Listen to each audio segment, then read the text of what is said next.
Notre manière de faire société ne fonctionne pas. Alors oui, la plupart des gens savent se faire des amis, savent coexister dans un environnement professionnel et fonder une famille.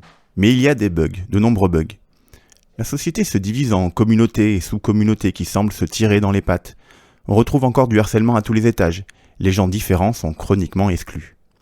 C'est comme si on en était encore à l'ère de la survie sociale.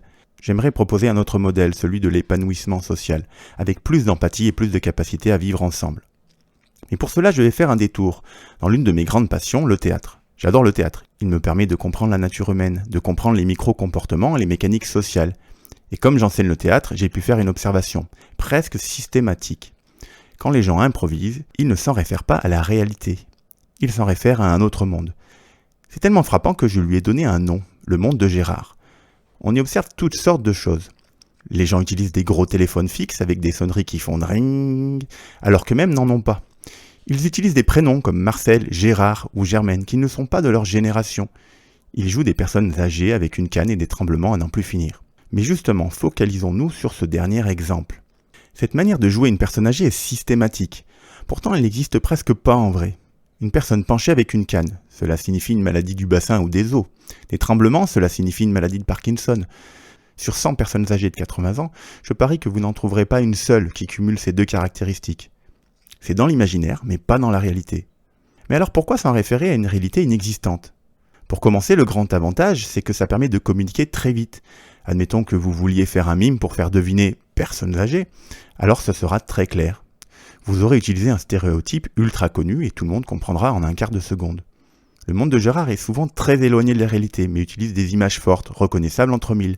Mais alors, où est le problème ?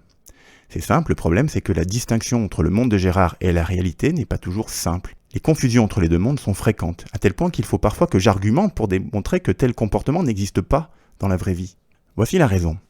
Les gens ont une réception très fine de tous les signaux de leur environnement. Ils peuvent détecter le moindre signe d'agacement ou de froideur. Mais dans leur tête, ces signes sont traduits dans un langage simplifié, comme vous diriez un dessin animé avec des contrastes et des couleurs simplifiées. Ce langage, c'est le monde de Gérard. Il permet une économie cérébrale en se référant à de grands archétypes. Les gens savent que le monde est plus complexe que ça, mais s'en réfèrent inconsciemment, au moins comme brique de base. Ensuite, ils nuancent, ils atténuent, mais ça reste la brique de base. Un exemple plus fin pour vous montrer ça. Montrez à un groupe une personne énervée en vidéo. Ils vous diront qu'elle a crié, alors qu'en fait, non. Dans leur tête, énervement égale cri, donc ils en déduisent qu'ils ont entendu la personne crier.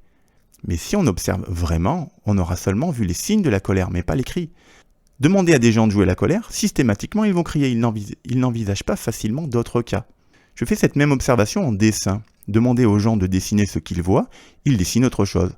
Encore une fois, ça sera une réalité alternative. Un visage n'aura pas de front par exemple, or le front est assez grand sur un visage. La raison, c'est qu'ils piochent dans le monde de Gérard. C'est la référence pour penser. Mais il y a une bonne nouvelle, c'est que ça s'apprend très bien. Quand je forme mes élèves pour être plus subtils, ils apprennent très vite. Ils apprennent à développer plus d'empathie pour leur personnage, ils apprennent à connaître un peu mieux la réalité. Et c'est pour le mieux parce que le monde de Gérard crée des problèmes. Il ne permet pas de comprendre, d'être en empathie, d'être en écoute avec les autres.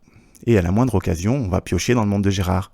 Non mais c'est une coincée, complètement aigrie, elle t'a dit ça, c'est pour te faire du mal. Ou « Ah bon, je croyais que t'étais un télo, tu fais du sport toi ?» Dès qu'une personne vient en contradiction avec ce qu'on pense d'elle, c'est que la personne exagère, se trompe ou ment. Par exemple, dépressif, mais arrête tes bêtises, il dit juste ça pour se plaindre. Ou bien, elle a pas une tête d'autiste Isabelle, dans ce cas-là, moi aussi je suis autiste. À partir de là, le dialogue n'est plus possible, la réalité de l'autre ne nous intéresse plus. Le monde de Gérard suffit amplement, la fiction dépasse la réalité.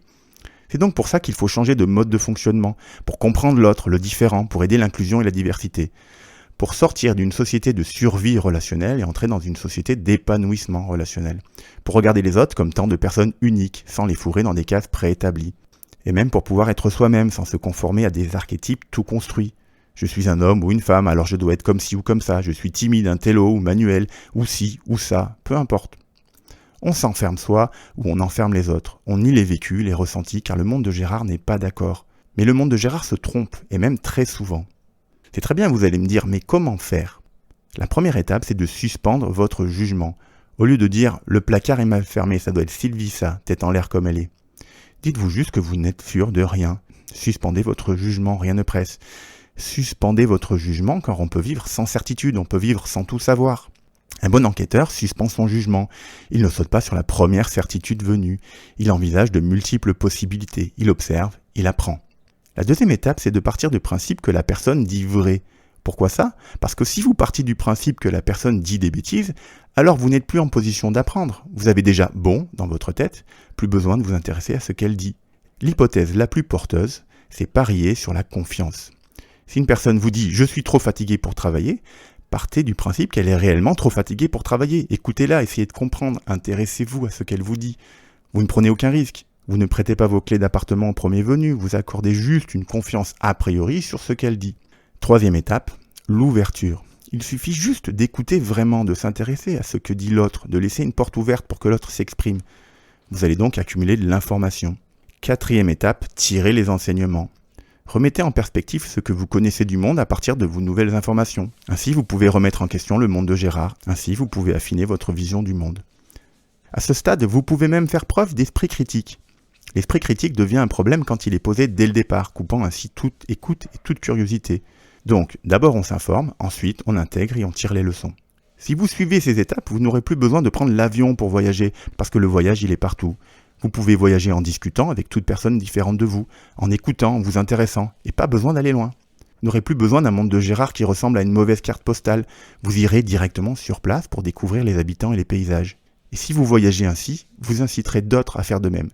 Votre ouverture se ressentira et fera germer les premières pousses d'un monde plus ouvert et plus inclusif. Un monde où ce n'est plus la survie relationnelle, juste la possibilité de s'épanouir, ensemble.